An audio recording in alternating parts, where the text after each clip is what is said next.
ఒక దైవజనుడు చెప్పిన మాట ఏంటంటే, దేవుని సేవకులు ఈ జీవిత కాలంలో కాపాడుకోవాల్సింది ఏదైనా ఉందంటే వారి విశ్వాసం తప్ప మరొకటి కాదు. డబ్బు కాదు, ఆస్తి కాదు, ఏది కాదు. నువ్వు కాపాడుకోవాల్సింది ఒక దైవజనుడిగా, ఒక విశ్వాసిగా, ఒక దేవుని బిడ్డగా ఏది నువ్వు ఈ లోకంలో కాపాడుకోవాలంటే విశ్వాసాన్ని కాపాడుకోవాలి. ఎందుకంటే ఈ విశ్వాసమే నిన్ను దేవుని ఎదుట నిలబెడుతుంది, వేరేది ఏది నిలబెట్టదు. నాకు వాక్యం అంతా తెలుసండి, వాక్యాన్ని నేను 2 రోజులు ధ్యానం చేశానండి అంటే నిన్న దేవుని ముందు నిలబెట్టదు.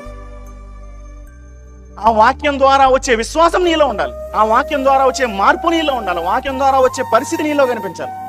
ఇక్కడ పౌలు యొక్క అర్థం ఏంటంటే, ఇన్ని దినాల్లో నేను చేసింది ఏంటంటే ఈ వాక్యం ద్వారా వచ్చిన విశ్వాసాన్ని నేను కాపాడుకున్నాను. నన్ను అడిగితే పౌలు పొందిన గొప్ప ఆశీర్వాదం ఏంటంటే విశ్వాసాన్ని కాపాడుకోవడం. పౌలుని అడిగితే ఏంటి నువ్వు ఎంత పరిచయం చేసావు కదా, దేవుడు నీకు ఇచ్చిన బహుమానం ఏంటని ఎవరైనా పౌలుని అడిగితే పౌలు ఎలా చెప్పుండొచ్చేమో, విశ్వాసాన్ని కాపాడుకునే ధైర్యము దేవుడు నాకు ఇచ్చాడు.